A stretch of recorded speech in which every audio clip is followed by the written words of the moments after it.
how we can start looking at the diversity conversation, which we talk about ad nauseum to a degree, that it's still very much incomplete. And so our next panel is going to help us center our focus on expanding this conversation. We have a great set of folks that are going to be coming up here today, and I want to first invite Ginny actually back to the stage, if you will, please. Thank you.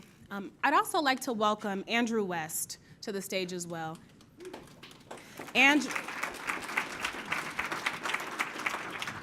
Andrew is the author of The Modern CEO, Technology Tools, Innovation, and Guidebook for Today's Tech-Savvy Leader, and is the founder of the National Black Information Technology Leadership Organization, which hosts Urban Tech Weekend events.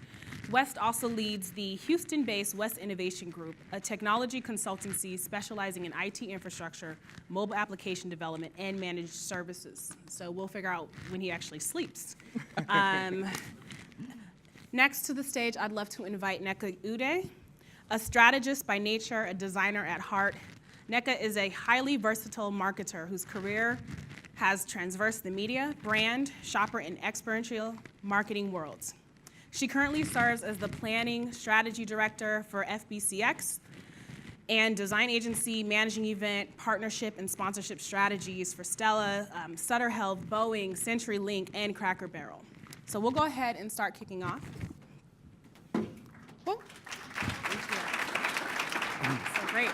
So actually, Nneka, I want to start with you because I think your experience is so diverse. It also is kind of outside of a corporate environment. Mm-hmm. And so when we talk about dimensionalizing diversity, what does that actually mean in your world? Yeah, so I come from, as Cheryl mentioned, an advertising background. And a lot of what we do, obviously, is hinged upon data. And unfortunately, within advertising, you see a lot of different things that have shifted, right? So you see now less strong, I would say, multicultural agencies that really have a purview within the Black community. And you see more that we're kind of going to general market agencies, right? So the whole conversation of diversifying, like showing images that really illustrate what it means to be Black in America, and then dimensionalizing that beyond being Black, right? Because the Black conversation is always African American.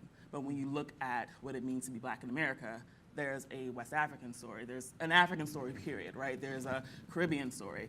And what does that mean when it comes down to how we consider opportunities or the size of that market for access when it comes to other fields, right? So we look at technology and you look at those solutions that are being devised from people in those particular communities. It's always a push towards, well, how many folks are we really talking about here? It's nothing that quantifies the size of that market in a way that makes it a viable option, right? So any marketer, whether you're in the startup field or in a corporate setting, you have to identify and characterize who you're talking to. When you are, unfortunately, coming from a perspective of a Black startup founder or in a niche area where you're doing something that is really targeting markets within the diaspora, you have to even validate the fact that that market exists. Mm-hmm. So it's a little bit of a different conversation because the data needs to be dimensionalized beyond just grouping us in one bucket and saying, oh, well, Black is 12% of the US population. Well, let's use that as a definitive point in terms of how we look at the population as a whole.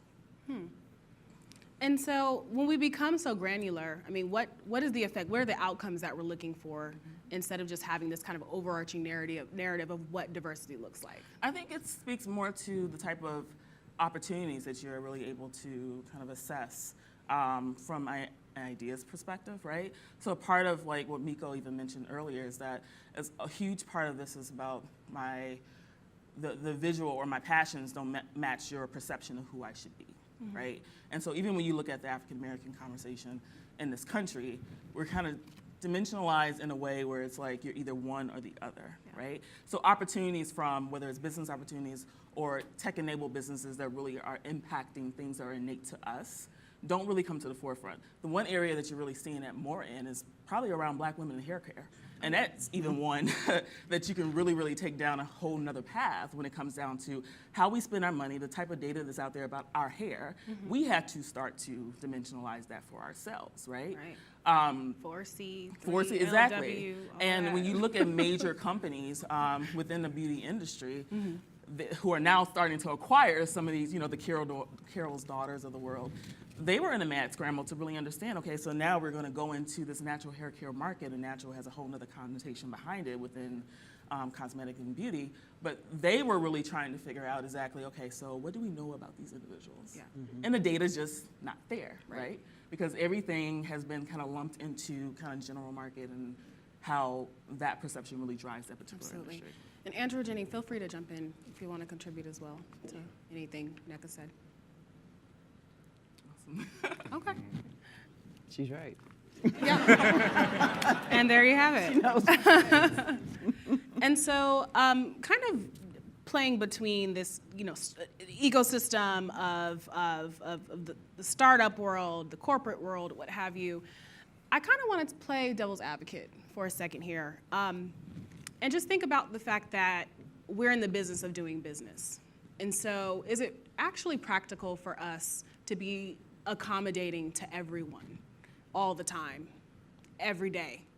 How does that work? And because it seems so tedious, and because it seems like one person can represent so many different things, does it make sense for us to continue to have these discussions? Like, exactly where are we trying to go? It's an interesting question, and thank you for it. I think that there's a huge necessity, and so we look at diversity as a whole in the tech space, but there's also things that men can do to empower women. And so I look at it from the IT professional workplace perspective. And when I began doing the work that I did with Embitlo 9 years ago, it was known then that less than 20% of the entire workforce in the United States was African Americans. Less than 12% were male, and less than 3% then were women. And so men can play a part, just like Ginny mentioned earlier, in hiring and diversifying teams. We can play a part in adding women to the equation. They play roles as CIOs, chief technology officers, the PM realm, tech entrepreneurs. So women deserve that push in the back end that men provide. I think another thing to add to that in terms of, is the conversation needed? I think when you start to look at the demographics of our country, it's needed, right? Like, at some point in the near future, minority groups, period, are going to be the dominant population. And so at some point, we have to start owning our own narratives as opposed to letting that be dictated to us. And the only way to really do that, and I've said this before, is to have the data to support it, right? And I think a part of it, and this is me speaking more from a startup perspective because I consult with some startups, is really understanding what you're collecting on your customer, or who your market is, to be able to leverage that, to be able to grow substantially, right? So it's not just growing your business, but also being able to grow and nourish a conversation around, yes, we have a viable market. This is what these individuals look like. And how do you then work in collaboration with other startups to really be able to pull more of that data, to really get dimension behind what it means to be Black, and using this type of app, or what it means to be, in some, Latino. It's at the same time, it's a parallel conversation, but a part of diversity is really having that data so that we don't get lost in the algorithm. I love that. I heard, and this is taken in a slightly different direction, I heard a sister say from Google, I bring the burden of being Black to work at Google every day. Wow. I was like, damn. Sure. I mean, I think there are a lot of people who feel that way. I choose not to. And that's not to say that at times in my life, I haven't resented the fact that I'm Black, because I have to live in multiple worlds, that I have to pause to educate people about who I am. It saddens me that we're still walking around with that invisible burden, that albatross, right? And I just think it's time, and I'm not being specific to tech, but I think it's a mindset that we're uniquely poised to shift. In this, tech is an incredibly unique culture, industry, ecosystem. It's a vortex. I mean, it's special. There's an energy there that I've never experienced in my 30 years of working. And I think therein lies the opportunity if we choose to seize it. Right.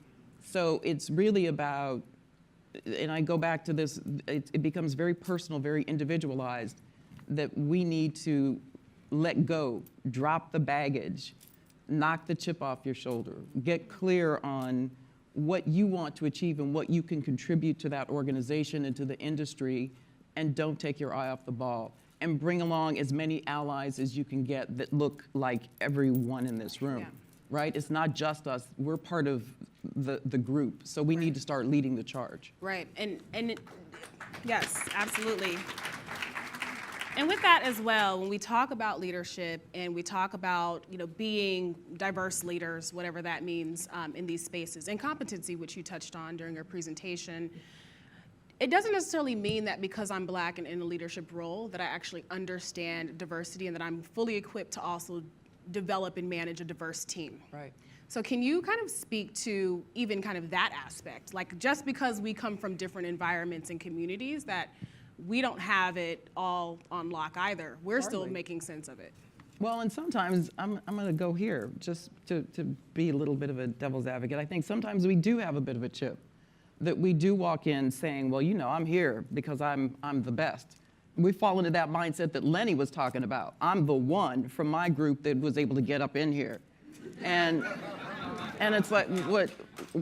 Slow your roll. You're not all that. There are a lot of smart people. So I think we need to make sure that we are maintaining our humility and we're staying grounded. And yes, we might have risen in the ranks, but that's not who you are. That's your job. Right. So get clear on the who you are piece. Yeah. And stay grounded, stay connected to your people, your people, your tribe, and that looks like everything. Right. Right? And mine does. My tribe is quite multicultural. Yeah. So yeah, we're not always prepared to lead either. No, just because we're Black or female, and that chip becomes amplified under duress. Oh, yeah. And these are stressful environments that we're working in. I can tell you in the 5 months, I think I feel like I've worked a year. It's fast-paced, it's chaotic, it's unlike anything else. And if you aren't ready, you will get chewed up and spit out. So come ready, come strong, but you gotta ask for help and have the humility to do it and know what your limitations are and lead and expect to grow and be ready for the feedback. Ask for it and be ready to hear it. Absolutely, absolutely. Did either of you have anything you wanted to add? Andrew, I saw you nodding a lot. Sure, I think just to enforce kind of what Ginny is mentioning, mentorship is so important, whether you seek out mentors but most importantly, seek to be a mentor. And mentorship manifests itself in multiple ways. It could be an occasional lunch, it could be a mail note when it's needed. It's a brush in the hallway, we needed that. I navigated an 18-year tech career before I became a tech owner. And I navigated it all without mentors. And so through founding my organization, I created a nationwide network of mentorship for people of color and women who are pursuing careers in tech.